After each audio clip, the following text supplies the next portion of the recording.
लाडकी बहीण योजनेसंदर्भात आता एक अतिशय महत्त्वाची बातमी समोर येतेय।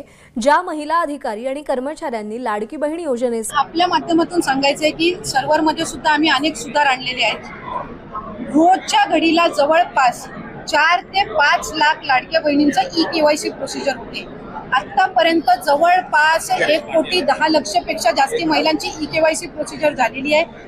जवळपास 40 लाख पेक्षा अधिक महिलांची ई-केवायसीची 90% प्रोसिजर झालेली आहे आणि आम्ही 2 महिन्याचा कालावधी दिलेला आहे। म्हणजे ही आता या महिन्याच्या म्हणजे सुरुवातीला चालू झालेली आहे प्रोसिजर। त्यामुळे नोव्हेंबर पर्यंत त्यांना अवधी आहे, म्हणजे आणखीन 1.5 महिना त्यांना अवधी आहे। जे पूरग्रस्त भाग आहे त्यांच्या संदर्भामध्ये आम्ही आणखीन 15 दिवस वाढवून देण्याचा निर्णय हा विभाग म्हणून आम्ही घेतो।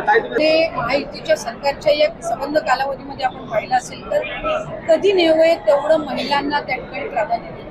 इतर वेळेला 50-51% आरक्षण हे महिलांना स्थानिक स्वराज्य संस्थेमध्ये निश्चितपणाने असतं, पण कुठेही ती महिला मतदार किंवा ती वोट बँक गृहीत न धरता महिला सक्षमीकरणाचं उत्तम पाऊल हे महायुतीच्या सरकारने उचललं।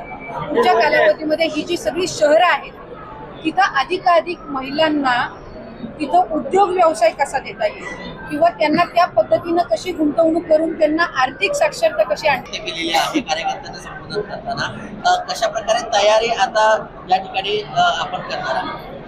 पूर्वीपासून शहरामध्ये राष्ट्रवादी काँग्रेस पक्षाची ताकद ही राहिलेली आहे। मर्यादित असो, काही वॉर्डपुरतं असो, जवळपास 30-35 नगरसेवक त्या आधीच्या कालावधीमध्ये सुद्धा आमचे त्या ठिकाणी होते।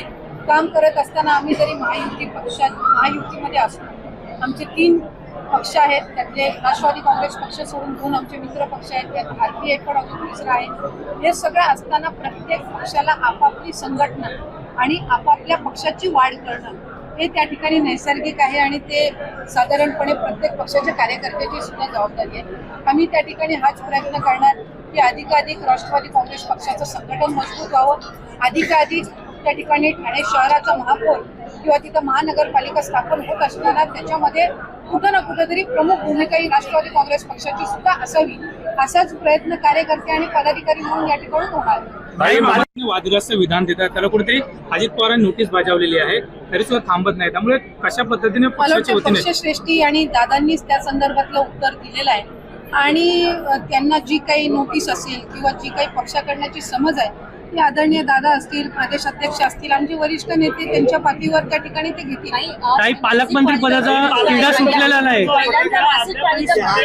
महाराष्ट्रामध्ये तो प्रश्न का अजून अंमलात येतो? इतर राज्यांमध्ये आलेला महिलांना मासिक पाळीमध्ये मला वाटतंय आत्ताच साधारणपणे एखाद्या कुठल्या राज्याने तो निर्णय घेतलेला आहे। आपण एक गोष्ट समजून घेतली पाहिजे की आपल्या देशामध्ये अनेक राज्य आहेत। प्रत्येक राज्याची भौगोलिक परिस्थिती, तिथली आर्थिक परिस्थितीमध्ये वेगवेगळं समीकरण आहे आणि वेगवेगळी तिथली परिस्थिती असते।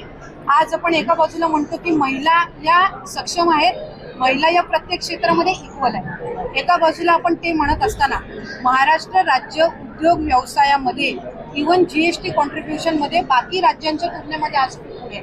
महिलांची लोकसंख्या इथं मोठ्या प्रमाणामध्ये, त्याच्यामुळे काम करत असताना एखादी प्रायव्हेट सेक्टरमध्ये काम करत असेल, पब्लिक सेक्टरमध्ये काम करत असेल, कुठंही कुठल्याही सेक्टरला असं वाटायला नको की एखाद्या महिलेला आपण तिथं काम दिलेलं आहे तर त्याच्याने कुठलं तरी आपल्या कंपनीचं किंवा आपल्या व्यवस्थापनचं कुठे नुकसान होते। ही बाब जरी एका बाजूला असली तरीही महिलांच्या मासिक पाळीच्या दरम्यान होणारा जो त्रास आहे त्या संदर्भामध्ये शासनाकडे जर तशा पद्धतीचं आम्ही त्याचाही एक प्रस्ताव तयार करू आणि त्याच्यामध्ये आपल्या इथल्या महिला कामगार किंवा वर्किंग वुमेन यांचं मूल्यमापन करून त्या संदर्भातला जो